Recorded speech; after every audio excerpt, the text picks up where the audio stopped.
Salut à tous, j'espère que vous allez tous très bien. On se retrouve pour un nouvel épisode d'ActuOM. On parlera principalement de Mercato, avec toutes les dernières pistes qui sont sorties un petit peu partout ces derniers jours. On s'intéressera aussi aux futurs contrats pro. On évoquera en particulier le cas de Nielsen Nkunku, qui pour l'instant n'a toujours pas signé son contrat pro. N'hésitez pas à nous suivre sur Twitter et Insta où on est actif également, à vous abonner en activant la cloche des notifs pour suivre l'actu de l'OM avec nous et aussi à mettre un petit pouce bleu si nos vidéos vous plaisent. N'hésitez pas à réagir à la vidéo dans les commentaires, ça me permet d'avoir des interactions avec vous et c'est toujours super intéressant puisqu'au final on partage tous la même passion de l'OM. On va commencer cette vidéo en évoquant l'avenir de Christopher Roca. Il a pris beaucoup d'expérience à Sochaux en prêt et s'est imposé comme l'un des tout meilleurs latéraux gauche de Ligue 2. Il devrait revenir à l'OM cet été mais son avenir est toujours très flou. On sait que lui veut rester à l'OM mais Foot Mercato fait écho de l'intérêt en France de Nîmes et de Lorient. À l'étranger, Utrecht et Anderlecht sont intéressés par le minot. À voir ce que le club compte faire de lui, mais ça pourrait être intéressant de le voir jouer en Ligue 1 un petit peu, pour voir s'il correspond vraiment à ce que veut le club à ce poste de latéral gauche. Concernant le Mercato dans le sens des arrivées, Foot Mercato a récemment évoqué la piste qui mène à Diogo Leite, défenseur central très prometteur du FC Porto. Sa clause libératoire est de l'ordre de 40 millions d'euros. Évidemment, il partira à bien moins cher. Il a très peu joué avec Porto puisqu'il y a beaucoup de concurrence. Ils ont Pepe, Marcano et Chancel Mbemba. Porto devra aussi vendre dans l'optique du fair play financier. L'OM compte alors proposer un prêt avec option d'achat d'environ 8 millions d'euros. Il y a du monde sur le dossier Leite, justement il y a Mönchengladbach, il y a Séville, Valence. En Angleterre il y a Southampton qui le suit. Autant de clubs qui ont une capacité financière bien plus solide que celle qu'on peut avoir nous. Un dossier qui s'annonce bien compliqué une nouvelle fois, mais qui va prendre de l'ampleur si Villarreal et l'OM ne trouvent pas d'accord concernant Alvaro, comme je l'avais expliqué il y a 2 ou 3 épisodes. Par ailleurs, petite rumeur que j'avais pas mentionnée dans le dernier épisode, c'est l'intérêt de l'OM pour Jimmy Cabot, meilleur dribbleur de Ligue 2 sous les couleurs du FC Lorient. En fin de contrat au mois de juin 2020, il est suivi par Beşiktaş et pourrait être une recrue à moindre coût puisqu'il ne prolongera pas avec le club lorientais. Une rumeur qui me semble quand même beaucoup plus plausible que celle qui mène au Parisien Julian Draxler. D'après le média allemand Revier Sport, l'OM a pris des renseignements. Paris demande 20 millions d'euros, ce qui a déjà refroidi les dirigeants marseillais puisqu'on connaît notre situation, et cette rumeur me paraît tout de même très peu probable, mais je la relais quand même pour vous. Sur le plan défensif, l'OM s'est positionné sur le dossier du latéral gauche ivoirien de Rennes, Souleymane Doumbia, prêté cet hiver à Angers où il s'est imposé très rapidement. On ne sait pas encore si Angers sera en capacité financière de lever l'option d'achat ou si Rennes souhaite le conserver si Angers décide de ne pas le conserver. On parle aussi souvent d'incertitude quand on évoque Frank McCourt.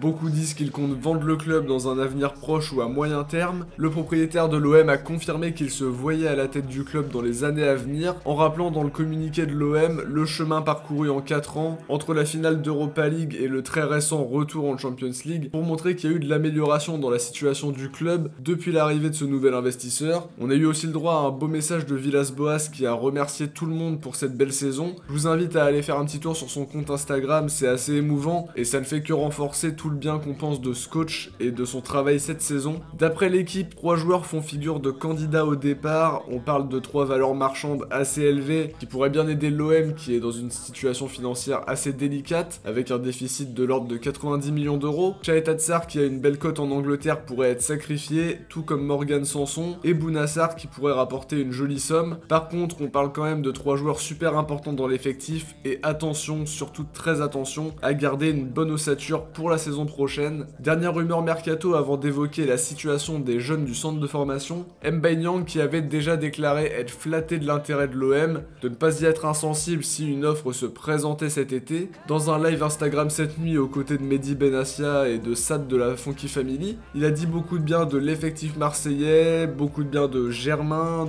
de Marley Ake, de Benedetto, expliquant que le classement de l'OM n'est pas dû au hasard. Petit clin d'œil aussi à Mamadou Niang en disant que pour son avenir, il en parlerait avec Mamad, une piste que je trouve intéressante mais qui me paraît compliquée au vu des 30 millions d'euros demandés. En tout cas sur le plan sportif, je suis assez d'accord sur le fait de le recruter, mais attention à la somme surtout. Pour la question des contrats pro donc, d'après Mathieu Grégoire de l'équipe, ça concernerait 8 joueurs. D'abord Richard Richard, latéral droit dont je vous parlais dans le 11 des jeunes les plus prometteurs de l'OM que je vous invite à aller voir part si c'est pas déjà fait. Jaurès Raoult, attaquant de 17 ans, qui en a eu aussi une proposition aussi pour Kamardin, Nassim Ahmed et Yacine Ressa. Hugo Bertelli et Cheikh Souaré font aussi partie de cette liste. Le grand absent pour le moment est Ilyas Zouaoui qui pourrait passer en contrat aspirant mais qui n'aura probablement pas de proposition pro avant la saison prochaine. Le club attend qu'il confirme. Le dernier joueur concerné est évidemment Nielsen Kounkou qui lui disposerait d'une proposition de contrat depuis déjà quelques temps. Il est convoité notamment du côté de Nice et d'Everton selon 13013 qui lui est très bien informé chez les jeunes. Sur la story Instagram d'Nkunku, le joueur a répondu à plusieurs questions. Déjà, il a montré sa joie concernant la qualif en Ligue des Champions. Il a confié toujours espérer signer pro à l'OM et confirme qu'il fait partie en principe des futurs contrats pro du club. L'incertitude est toujours là, mais le joueur confirme au moins sa volonté de signer. C'est aussi le moment de préciser qu'il n'aurait jamais refusé le contrat pro et que l'offre faite au joueur daterait de seulement quelques jours et pas de plusieurs mois comme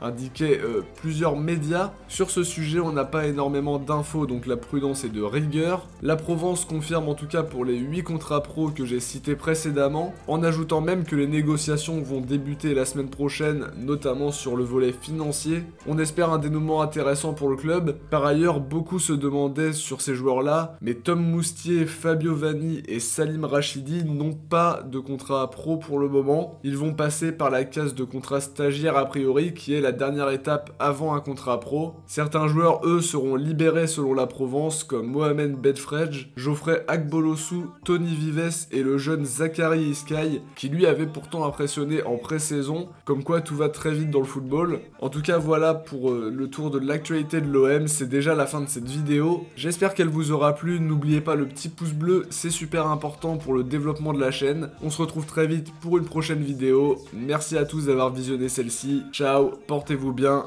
et surtout allez l'OM.